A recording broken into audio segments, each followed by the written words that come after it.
But then again, that's just me. I don't know. What the fuck do I know?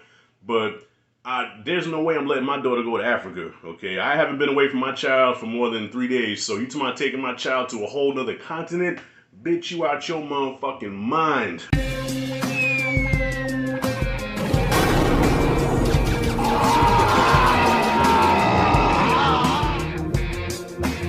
All right, y'all. After a few hours, I'm back. Lost the hoodie. Didn't shave the head still, but fuck it, here I am. To talk episodes 5 through 8 of The Best Man, the final chapters. And so this is not a play-by-play recap. This is just my general thoughts with some spoilers sprinkled in there. Once again, spoilers here. So if you have not watched it, turn this shit off. Come back and let's talk about it. As you can hear from my enthusiasm, which ain't a whole lot, this show was alright. It was alright. It was just, if I can just keep it a buck, because it hurts me every time I have to critique black art, black cinema, black shows. You know what I'm saying? Because I am proud of black filmmakers and black artists. There's not a whole lot of us, so when we can get something out there, I'm mad proud of that. But at the same time, I gotta call it how I see it, and I gotta say that this show has some very bad writing, bad predictable writing. Like, I don't know about y'all, to those that watch this, but when this show opened, within the first like 10, 15 minutes, you can call everything that's gonna happen. Every situation that was set up, you knew where it was going. There was no curveballs thrown in there. Only curveball that I threw at me, and I kind of mentioned this in the last video, but only curveball that threw at me was that they made Lance's son a them and a they, non-binary. Okay, which I'm still confused with the whole pronoun shit. I don't care. Cancel me. Do it. Listen. I'm from a different time. I just don't understand it. Okay, if you have a dick, you a dude. If you have a cat, you a girl. So yeah, that's the only curveball that got thrown at me. But everything else, like, okay, I called, once again, spoilers here, but yeah, I called Robin leaving, what's his name, Harper. I called that. I knew that Quentin was not going to get married to that one chick, that he was going to get back with Shelby, because the chick that he was going to get married to, if you go back some years, she was always that chick in the movie where the protagonist was going to be with, but then they find out later that she's not the right one, is actually the main female lead. Okay, for example, Brown Sugar. She was Taye Diggs' love interest in Brown Sugar, but then he realized at the last minute, no, I don't love her. I love Sanaa Lathan instead. I'm going to go be with her, only for her to leave him and go back to Africa, but different universes. Here, I'm jumping all over the place. You call everything that there's like nothing here when you watch me like, damn, okay, yo, that's crazy, that's crazy. But I will say, I did get emotional one time when Harper decided to let Robin go to Africa with his daughter, which I don't agree with. Okay, there's some decisions made here where I'm like, I don't know but then again, that's just me. I don't know. What the fuck do I know?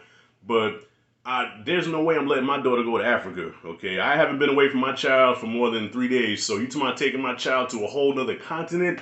Bitch, you out your motherfucking mind. Okay, I will fight you tooth and nail. I know the courts usually side with the women, but I'm gonna fight that shit. But you ain't taking my baby away from me. If I gotta give you a couple of light slams, wow, you ain't taking my child away from me. Especially if I'm taking care of her and I'm in her life and you're gonna take her away from me, you got me all the way fucked up. So, anyways, so that part did get me though, because I was in a situation similar to that where me and my wife split, the ex-wife now, and I had to say bye to my daughter because when she moved to Africa, like, she lived across town with her mom, and that's just one of the hardest things when you have to say goodbye to your child, and then you have to say bye to your family, and you come back inside this empty house that used to be a home, and just the coldness, the darkness of it, and you just, like, the way Harper sat there on that bed and broke down and cried while that song was playing, Either One of Us by Gladys Knight. That song, I like to get drunk and listen to that song.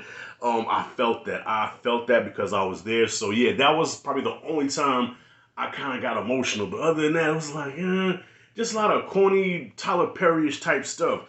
But see, Tyler Perry would have took it in a more dark direction, because Tyler Perry would have had somebody get killed, or had somebody have AIDS or some shit like that. Some real off-the-wall dark shit. Or have children dangling out of a window or something. Like, he probably would have had Lance body slam his son, and the son ended up dying from a brain hemorrhage or some shit. That's just how Tyler Perry gets there. But luckily, it didn't get too dark with it. At the end, everything wrapped up nice. Everybody ended up being happy. And let me tell you something. Let me take that back. Another surprise I didn't see coming was merch. So the one thing I took away from this show when it ended, I said, okay, by the end of the show, I said, merch can fuck up everybody in this damn show.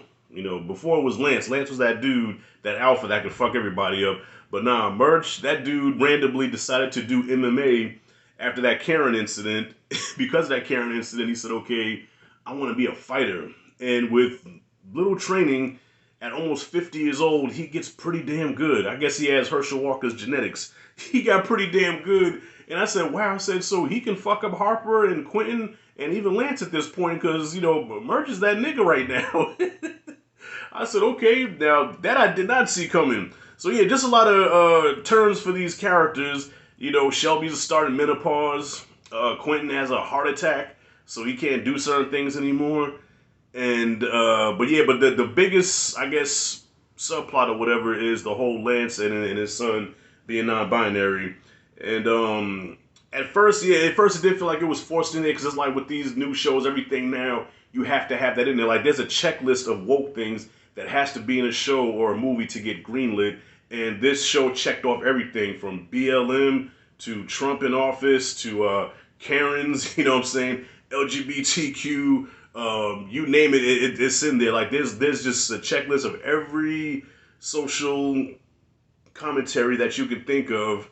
That sexual harassment, the Me Too, you know, with Regina Hall's character, the whole Me Too shit, everything is in here that's going on today, and it's like, how come we just can't see the story of these characters just continuing from, you know, from what we know of, you know what I mean? It just, I don't know, it just felt like it was a bit much, but yeah, the stuff with Lance and his son, yeah, at first it felt like it was forced. It was like, why do we need this? But then I guess that is a harsh reality that some fathers, some parents have to face where their child is a certain way and you don't agree with it, but it's like you're in a position where it's like, okay, either I accept this or I don't have my child anymore and I'm no longer in my child's life. And it really kicked in when he had a flashback and he saw him as a baby and it's like, wow, like this is my son, this is my child, you know, I brought him into this world and you know, even though I don't agree with his lifestyle, but that he came from my body. I love him, you know.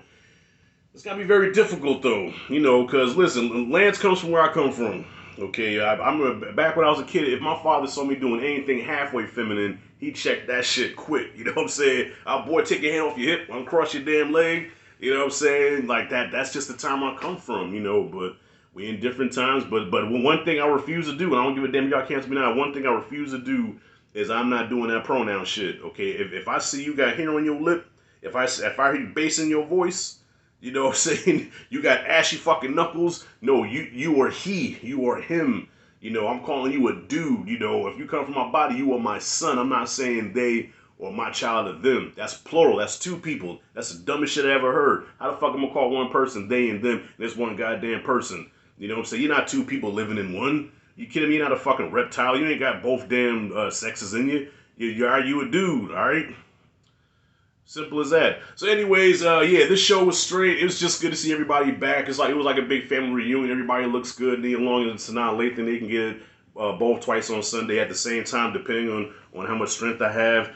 And that's it, and that's all. So wrapping it up, I'm gonna give The Best Man final chapters. I'm gonna give it a C. Very average, you know. Only reason I'm not going lower is because, you know, I've grown with these characters over the years. I've known these characters since '99, so I feel like I know them. I feel like we family. But just compared to the first two movies, I feel like this shit was really underwritten. This was made for Peacock and it shows. And this is definitely a show that feels like, I don't want to say a caricature, but almost doesn't fit with the other two movies, you know what I mean? But some good moments, you know what I'm saying? Just some decent moments. I like the soundtrack. Some of the old tracks they played was cool. And I know I called Harper a bitch ass nigga, but I no longer feel that way about him. I feel like Harper has grown as a character, and he showed maturity by letting his daughter go, only to be reunited with her at the end. And the fact that he was able to talk to Robin from Africa and be civil with her, like knowing me with my red nigga syndrome, I'd have lost my shit and called her all kinds of stuff out of her name. But then I know that wouldn't solve nothing. But that's just my imperfections as a person. I'm working on that. Take my daughter away, I'm gonna bring your fucking neck. So anyways, sees what I got. What you guys think of the Best Man? I almost said Best Man Holiday. What you think about the Best Man? Not Chronicles. What's the shit called? The Final Chapters. Comment freely below. Let me know what you thought. If you like it, dig this content, hit that like, subscribe, notification bell in the corner. This is Rashad G signing out. See you in the next video.